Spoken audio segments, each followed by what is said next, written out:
बिस्मिल्लाहिर्रहमानिर्रहीम।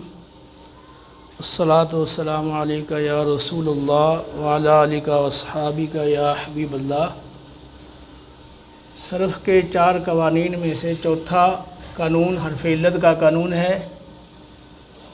इसका बाकी मांदा हिस्सा आपके सामने पेश किया जा रहा है। इसमें तीसरी शक थी या। इसमें मुतमक्कन के आखिर में 2 या जमा हो जाएं, दोनों या मुशद्दद हों या सिर्फ़ पहली मुशद्दद हो, तो इस सूरत में दूसरी या को हज़फ करना वाजिब है। जैसे मुतय्यिन, इसमें आखिर में 2 या मुशद्दद हैं, तो इसमें जब दूसरी या को हज़फ कर देंगे तो ये बन जाएगा मुतय्यिन। तो मुतय्यिन से मुतय्यिन। इसा रुखय्यिन, इसमें 2 या हैं, पहली या मुशद्दद है, दूसरी गैर मुशद्दद है। जब इसमें आप दूसरी या को हज़फ करेंगे तो बन जाएगा रुखय्यिन। दूसरे नंबर पर दूसरी शक यह है कि या मुशद्दद के मुत्तसिल, या मुशद्दद के मुत्तसिल माक़बल ज़म्मा को कसरा से बदलना वाजिब है। और अगर वो माक़बल ज़म्मा या मुशद्दद के साथ मुत्तसिल ना हो तो फिर कसरा से बदलना जायज़ है। जैसे दुऊयुन, तो इसमें आगे जो कायदा आ रहा है, ये पहले नंबर पर इस कायदे के मुताबिक दुऊयुन, ये दुऊयुन बन गया। फिर यहाँ या मुशद्दद से पहले ज़म्मा है, तो ये मुत्तसिल ज़म्मे को कसरे से बदलना वाजिब है, तो दुऊयुन को दुईयुन पढ़ना वाजिब है। और यहाँ पर या मुशद्दद से पहले आइन, ऐन से पहले जो दाल है, ये ज़म्मा या के साथ मुत्तसिल नहीं है। इस ज़म्मे को कसरे से बदलना जायज़ है, यानी दुईयुन पढ़ना इसको जायज़ है। तो दुईयुन को दुईयुन पढ़ना ये वाजिब है, यानी माक़बल ज़म्मा को कसरा से बदलना वाजिब है, लेकिन उससे माक़बल जो ज़म्मा है इसको कसरा से बदलना जायज़ है, यानी दुईयुन पढ़ना जायज़ है। तीसरी शक यह है कि या साकिन माक़बल ज़म्मा फ़ोला सिफ़ती में वाक़े हो, यानी या साकिन हो और उससे पहले ज़म्मा वो फ़ोला जो सिफ़त मुशब्बा का सीगा है इसमें वाक़े हो, या फिर अफ़ालु फ़ालाउ की जमा फ़ौलन में वाक़े हो, यानी अफ़ालु जैसे अहमरु और इसकी मुन्नस है हमराउ, तो इसमें सिफ़त मुशब्बा का वज़न अफ़ालु के वज़न पर हो और उसकी मुन्नस फ़ालाउ के वज़न पर आती हो, तो उसकी जो जमा आती है फ़ौलन, जैसे अहमरु हमराउ हमरुन। तो ऐसे इस फ़ौलन में जो या से पहले जो ज़म्मा वाक़े हो, तो इस या के माक़बल ज़म्मा को कसरा से बदलना वाजिब है। जैसे हुई का, ये फ़ोला के वज़न पर सिफ़त मुशब्बा है, तो इसमें या साकिन से पहले ज़म्मा आया है, तो इस ज़म्मे को कसरा से बदलना वाजिब है। हुई का को ही का पढ़ना वाजिब है। इसी तरह बोइदुन, ये अबयदु बैदाउ, तो बैदाउ अबयदु बैदाउ की जमा है बोइदुन, यहाँ भी या साकिन माक़बल ज़म्मा है, इस ज़म्मे को भी कसरे से बदलना वाजिब है। बोइदुन को बीजुन पढ़ना ये वाजिब है। तो ये या की ये 3 शिक्के या 3 स्टेप आ गए।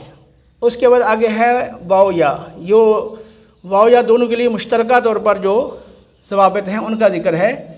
नंबर 1 का है, अगर इसमें मुतमक्कन में वाव और या दोनों इकट्ठे आ जाएं, तो इनमें से पहला जो हरफ है, यानी वाव या में से जो पहला है वो साकिन हो और गैर मुबदल हो, यानी किसी हरफ से बदला हुआ ना हो और साकिन हो, या फिर दूसरा हरफ वो वाव हो और लाम कलमे में वाक़े हो, तो इस सूरत में वाव को या करके इदगाम करना वाजिब है। जैसे सैविदुन में देखिए वाव और या इकट्ठे आ गए हैं, तो उसमें पहला जो हरफ है वो या है और ये साकिन है और ये किसी से बदला हुआ नहीं है, लिहाजा पहली इसमें एक शर्त पाई गई, लिहाजा इसमें वाव को या करके इदगाम वाजिब है। इसको सैविदुन को सय्यिदुन पढ़ना वाजिब है।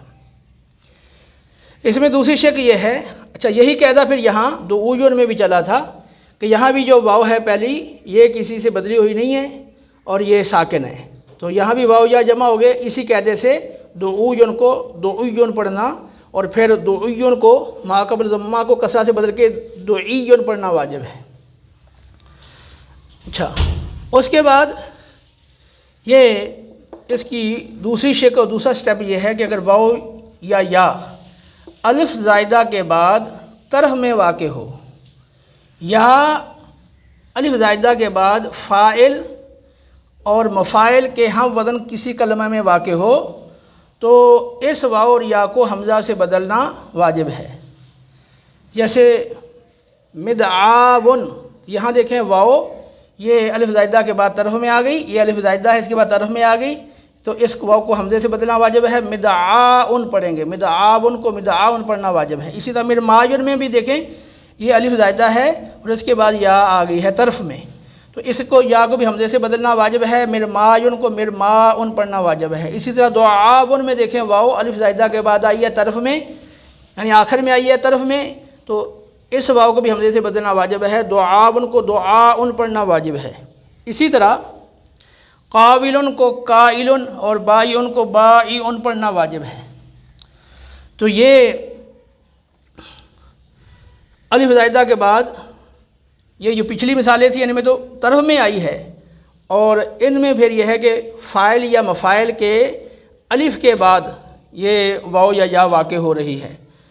तो काबिलुन में फ़ाइल के अलिफ के बाद, और इसी तरह बाइउन में भी फ़ाइल के अलिफ के बाद यहाँ या आई है, तो इनको हमज़े से बदलना वाजिब है। शराइफ़ु ये मफ़ाइल यानी वज़न सूरी के एतबार से, तो इसको शराइफ़ु पढ़ा है, शराइफ़ु पढ़ा जाएगा। तो इसमें एक शर्त है कि मफ़ाइल के वज़न पर जो कलमा हो तो उसमें वाव या ज़ायदा हो, जबकि यहाँ पर काबिल में ये वाव ये असली थी, बायुन में या असली था। लेकिन मफ़ाइल का जब वज़न है ना तो उसमें वाव या ज़ायदा हो, और अगर वाव या ज़ायदा नहीं है तो फिर अलीफ से पहले भी एक हरफ इल्लत हो। तो इस शर्त के साथ मफ़ाइल के अंदर अलिफ के बाद आने वाली वाव या को हमज़े से बदलना वाजिब है। ये हमारा हरफ इल्लत का कानून मुकम्मल हो गया। इसमें याद रखें कि सबसे पहले जो मैंने वो कवानीन करवाए थे तो वो असल में ये वाव या ये चौथी शेख है, इससे मुतल्लिक़। तो ये चार इसके स्टेप हैं, अलिफ वाव या और वाव या दोनों। तो वो अमूर जिनका तल्लक वाव और या दोनों से मुश्तरका तौर पर है, तो उसका वो हिस्सा जिसका तल्लक ज़्यादातर फ़ेल के साथ था, जिसका हिस्सा वाव या से मुतल्लक वो ज़ाब्ता जिसका तल्लक फ़ेल के साथ था, वो मैंने सबसे पहले करवा दिया था कि वाव या मुतहर्रिक हो और माक़बल मफ्तू हो, या वाव या मफ्तू हो माक़बल मुतहर्रिक हो, या फिर ये दोनों सूरतें ना हों। तो वो तीन शिक्कों के अंदर जो मैंने शुरू में सबसे ज़ाब्ता कराया था, तो वो है तो वाव या दोनों से मुश्तरका तौर पे मुतल्लक है, लेकिन उसका तल्लक फ़ेल के साथ था। और ये हिस्सा जो मैंने कराया है वाव या से मुश्तरका तौर पे जो मुतल्लक है, इसका तल्लक ये इसम के साथ है। तो और उसके बाद फिर ये अलिफ से मुतल्लका जो सारी तफसील थी कि अलिफ जो है वो अली मकसूरा हो या ममदूदा हो या दोनों ना हो, इसकी वजाहत भी आ गई। और वाव से मुतल्लका कि वाव एक हो या दो हों, और उनसे मुतल्लका जितने अमूर थे वो भी मैंने जिक्र कर दिए। और अब यह है या से मुतल्लका जो ये तीन शिक्के हैं वो भी बयान कर दी, और वाव या से मुतल्लका इसम से हवाले से जो इसरा मुतल्लक था दो शिक्कों की शक्ल में, वो भी मैंने जिक्र कर दिया। तो यूँ हरफ इल्लत का कानून ये मुकम्मल हो गया। खुलासे के तौर पर दोबारा समाअत कर लें कि देखेंगे या जो है इसमें ये तीन शिक्के आ रही हैं, एक तो है दो या हों और एक है ये एक ही या हो। तो इसमें मुतमक्कन के आखिर में अगर दो या जमा हो जाएं, दोनों मुशद्दद हों या सिर्फ पहली मुशद्दद हो, तो इस सूरत में दूसरी या को हज़फ करना वाजिब है। जैसे मुतय्यन से मुतय्यन, इसमें आपने दूसरी या को हज़फ कर दिया है मुकम्मल तौर पर। इस तरह रुखय्यन से रुखय्यन, इसमें भी दूसरी या को हज़फ कर दिया है। नंबर दो, या मुशद्दद के मुत्तसिल माक़बल ज़म्मा को कसरा से बदलना वाजिब है, और अगर वो माक़बल ज़म्मा वो या मुशद्दद के साथ मुत्तसिल ना हो तो फिर कसरा से बदलना वाजिब नहीं बल्कि जायज़ है। जैसे दुऊयुन से दुऊयुन बन गया, ठीक है, ये आगे जो कायदा आ रहा है उसके मुताबिक। और फिर या मुशद्दद से पहले ज़म्मा मुत्तसिल है, इसको कसरा से बदलना वाजिब है, लिहाजा एन के कोई ज़म्मा को कसरा से बदलेंगे, दुईयुन इसको पढ़ना वाजिब है।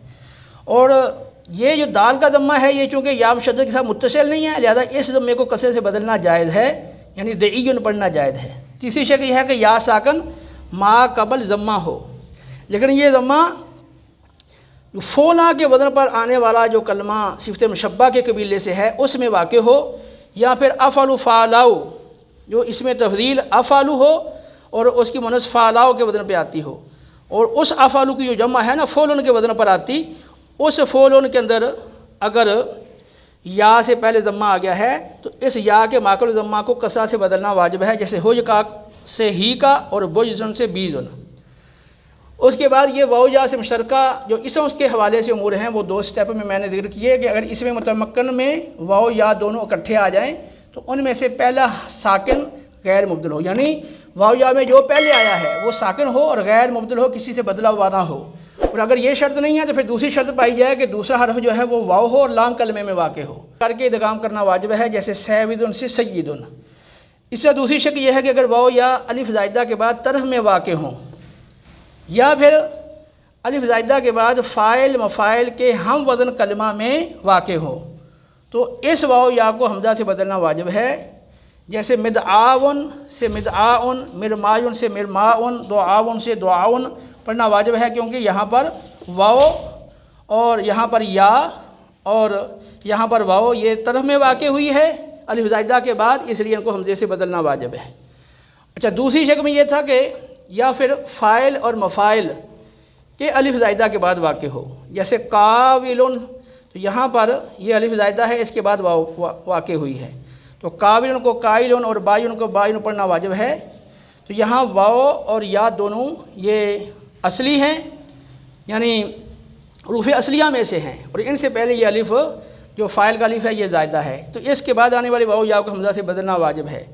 लेकिन अगर जैसे शराइफ़ु, इसमें भी अलिफ ज़ायदा के बाद या आ रही है, इसको भी हमज़े से बदलना वाजिब है शराइफ़ु, लेकिन मफ़ाइल के वज़न पर जो आने वाले कलिमात हैं तो उनमें वाव या का ज़ायदा होना ज़रूरी है। काविलों और बायुन में तो या वाव असली थी, लेकिन मफ़ाइल के वज़न पे जो कलिमे आए तो उनमें वाव या उसका ज़ायदा होना ज़रूरी है, और अगर वाव या ज़ायदा नहीं है तो फिर अलिफ से पहले भी हरफ इल्लत होना ज़रूरी है, यानी इससे पहले भी वाव या हो, तो इस सूरत में फिर यह है वो अलिफ ज़ायदा के बाद आने वाले वाव या को हमज़े से बदलना वाजिब है। तो ये हमारा आज का ये कानून कंप्लीट हो गया।